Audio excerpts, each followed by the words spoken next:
Played 90 minutes of Beast of Reincarnation, and I walked away incredibly impressed.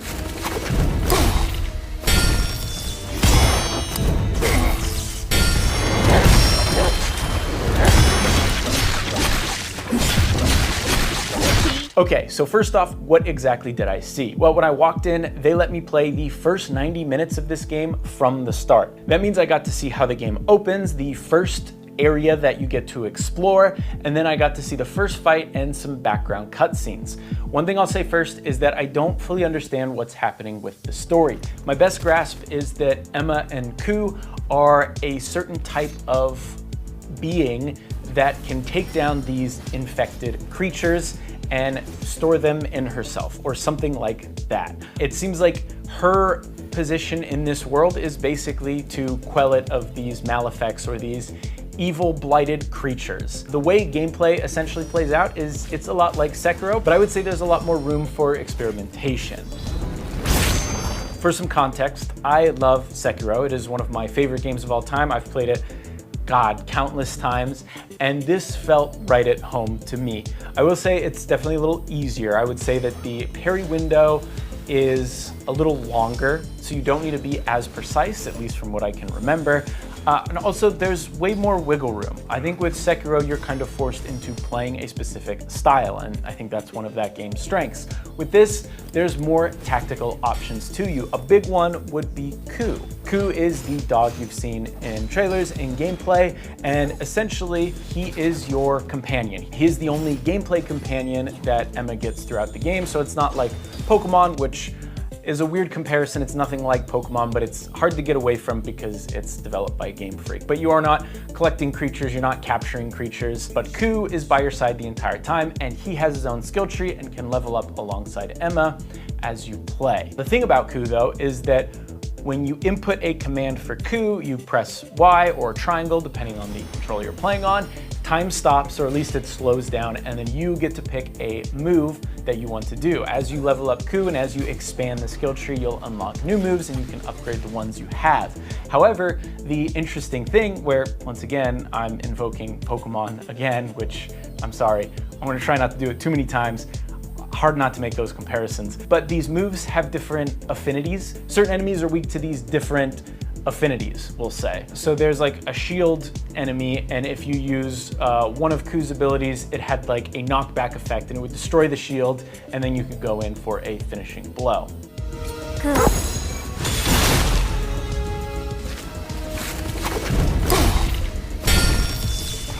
And as you upgrade Ku, like I said, you'll get more abilities, but also there's passive abilities that come along with it as well. One passive ability you can unlock, for example, basically lets Ku mop up all the enemies that you've weakened. But there is a giant skill tree. It seems like there's a lot of customization that you can invest, not only in Emma, but also in Ku. And I'm super curious to see how that plays out the further along I get. Like I said, I started at the very beginning, so I didn't really get to experience what these different Emma and Ku builds are like, but I did kind of get a taste with them.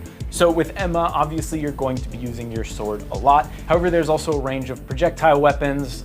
Pretty early on, you find a bow which you can use, and then you start with like a little crossbow gun. I think I didn't get a good look at what it was, but it seems like there's multiple options there. Something that's important to point out too is that when I started this demo, they told me that this game is hard. I've made a lot of comparisons to Sekiro here.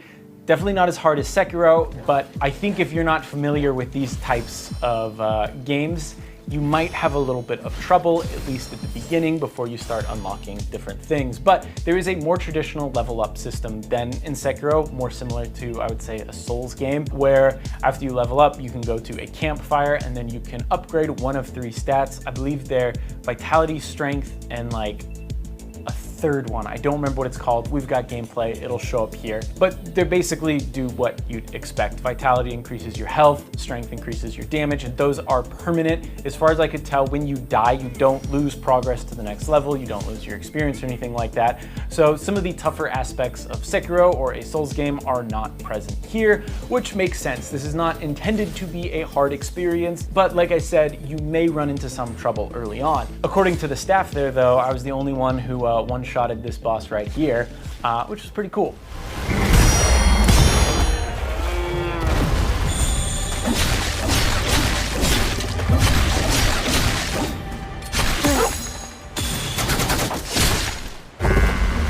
When it comes to just standard combat with enemies have a health bar and they also have a stamina meter or a poise meter. And once that entirely fills up, you can do a finishing move.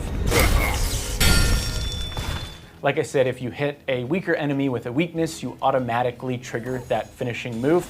And one thing that's kind of cool is that there is range to this finishing move. So, for example, for these shielded enemies, I would use one of Ku's ability in order to break the shield, which would then stagger them. And then because there was range, I could swoop in and kill them instantly. It felt really good, and that's something I can say in general. Just the game feels really good. I'm very hesitant to play games that play like Sekiro because not many games feel as good as Sekiro, if I'm putting it bluntly. This feels pretty dang close. One of the cooler aspects in Beast of Reincarnation, though, is that it seems like there's a lot more movement abilities than something you might see in similar games. Emma's hair, which are like these roots that kind of come out of her, can be used in order to jump high. So one thing I was able to do is I'd see an enemy that didn't see me, I jump up high, and then I was able to get like an instant finishing blow because of my height, which was super cool. I was doing that a bunch, but also you can use this hair to cross gaps. So you can hold down right trigger, I believe, and the hair extends, and you can walk across it and you can jump over gaps, but also you can upgrade it too. And I upgraded so that at the end of her hair, a like blossom shows up, and then you can like attach to that blossom and get some forward momentum.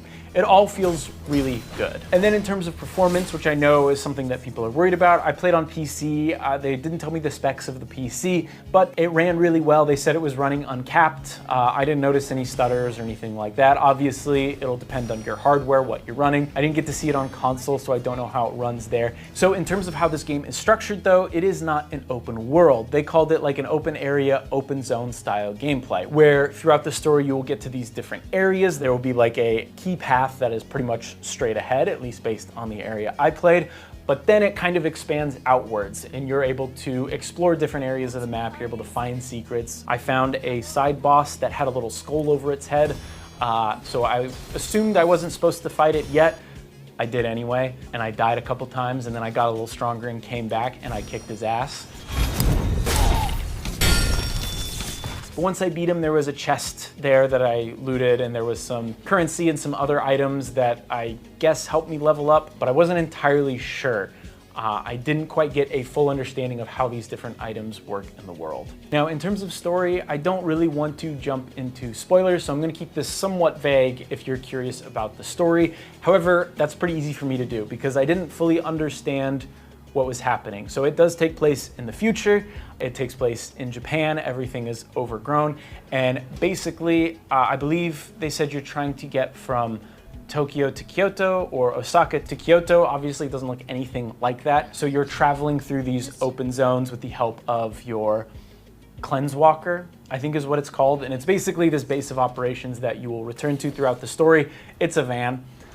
You hop in the van, and if I had to guess, you can pick which portions of the map you want to go to. Now, even though I didn't quite understand what was going on in the story, that doesn't mean I'm not intrigued. So basically, the timeline of what I saw is that the game starts what I think is the climax of the game. You and Ku are chasing down a giant creature thing that I think you're supposed to kill, and right before you fight this thing, this sworded figure shows up, and then it cuts back to like a couple months ago. I think it was like 4 or 5 months ago, and then that's the start of the road trip.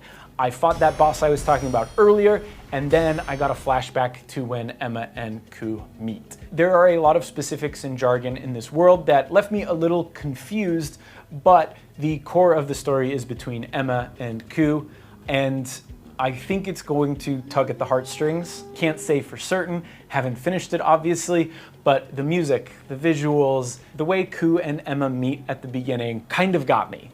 It didn't quite get me yet, but I think it is building to something that will very much hit hard. At least I hope.